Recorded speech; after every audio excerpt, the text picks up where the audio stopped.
So ayun mga kasangkayan, bali sa lutong nanay tayo ngayon. So magluluto ako ng ginisang munggo.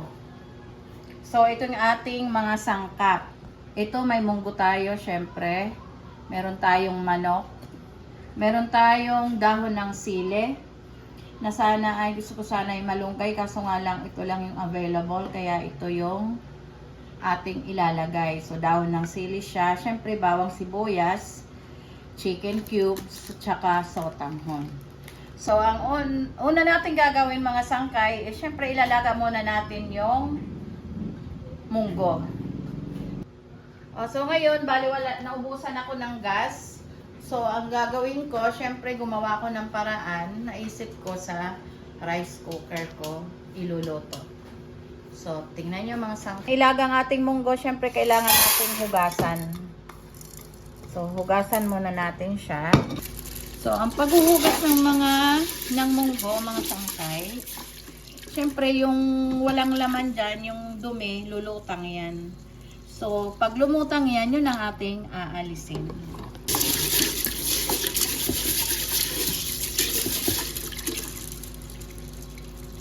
Kunti na lang ang lumulutang mga sangkay. Okay na yung mga 3 hugas.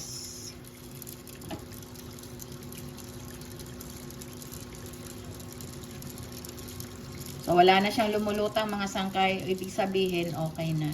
So ngayon, antay na lang natin siya kumulo at saka lumambot. Syempre yung munggo. Ngayon habang inaantay ko na lumambot ito, syempre maghuhugas.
So, ayun, tapos na tayo mag-urong.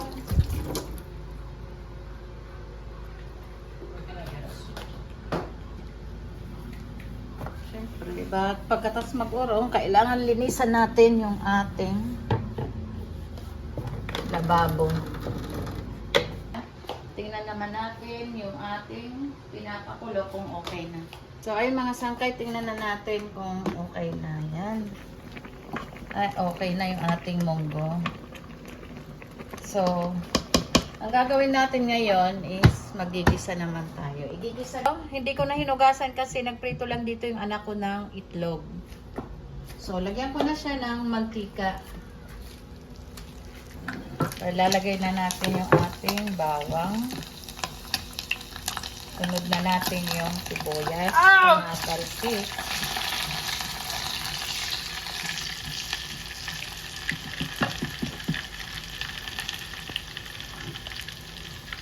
Tapos ilagay na natin tong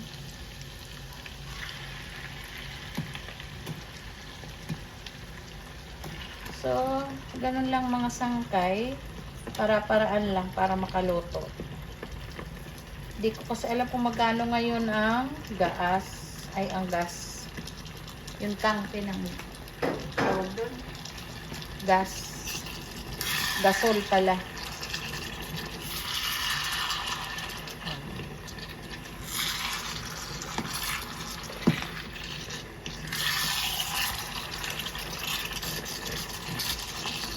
Bale, antayin lang natin siya maluto. Tatakpan ko para maluto. So, ayun mga sangkay, okay na. Bale, isasali na natin doon sa ating pinalambot na bunggo. Bale, tinanggal ko na siya sa saksak. Salin ko na siya dito. So, ayan.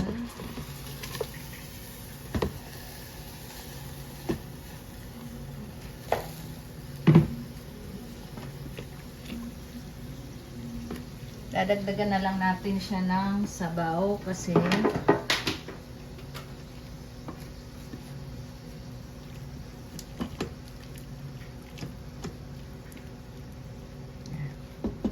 dagdagan natin ng sabaw.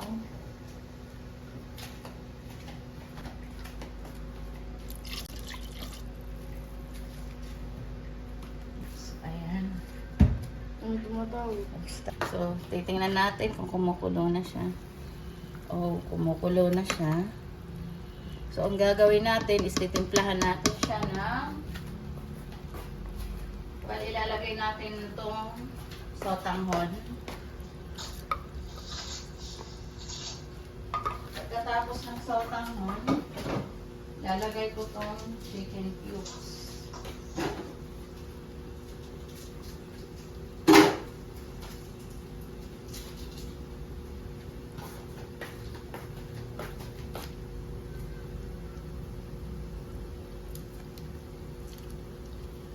Ayan, chicken cubes. Lagyan ko naman siya ng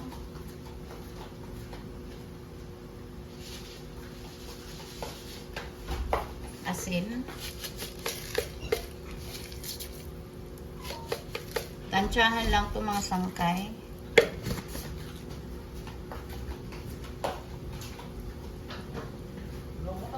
So, may chicharon nga pala tayo. Chicharon. Eto, bali lalagyan ko rin ng chicharon pero mamaya na. So, meron pa pala ako sa inyo ipapakita ng sangkay. So, ito ay parang magic sarap galing to sa Poland. So, ayan. Yan. Poland. Galing Poland to mga sangkay. So, nilalagay ko talaga to sa aming nilulutong mga pagkain katulad ng gulay, dahon ng sili. Siyempre may chicharon tayo, ilalagay ko na rin yung ating chicharon. Chicharon.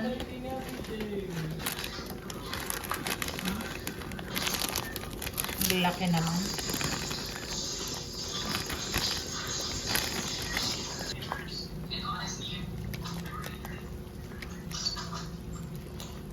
Pero lagyan ko pa siya ng konting tubig kasi matutuyuan siya.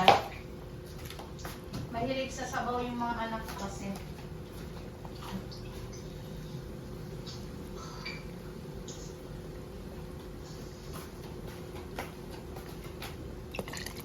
Yan. Isa pa.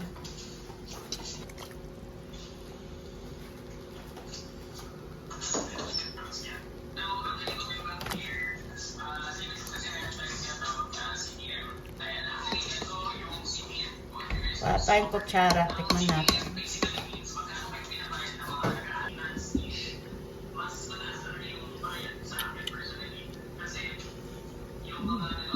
Sarap na siya, pero kailangan pa natin pakuluin. Pag kumulo na siya, mga sangkay, okay na yan. So, ayan mga sangkay, kumukulo na siya. So, okay na to. Patayin na natin. Pakihugot na ano, yung saksak. So, ayan, bali, titikman ko na. Bali mga sangkay, ito na yung pagkain ko kasi medyo nagbabawas ako ng aking pagkain. So ayan, kakain na tayo. Bali mga sangkay, nilalagyan ko siya ng konting kanin, pero konting-konti lang. Ang karami ang kanin ko mga sangkay. Yan. Okay na yan, tapos ihahalo ko siya dito.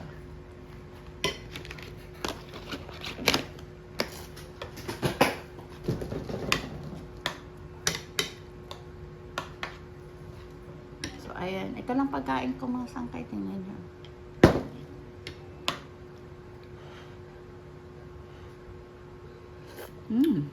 Sarap. Dapat may ano pa itong mga sangkay at tinapa. Kasi walang tinapa dito sa amin.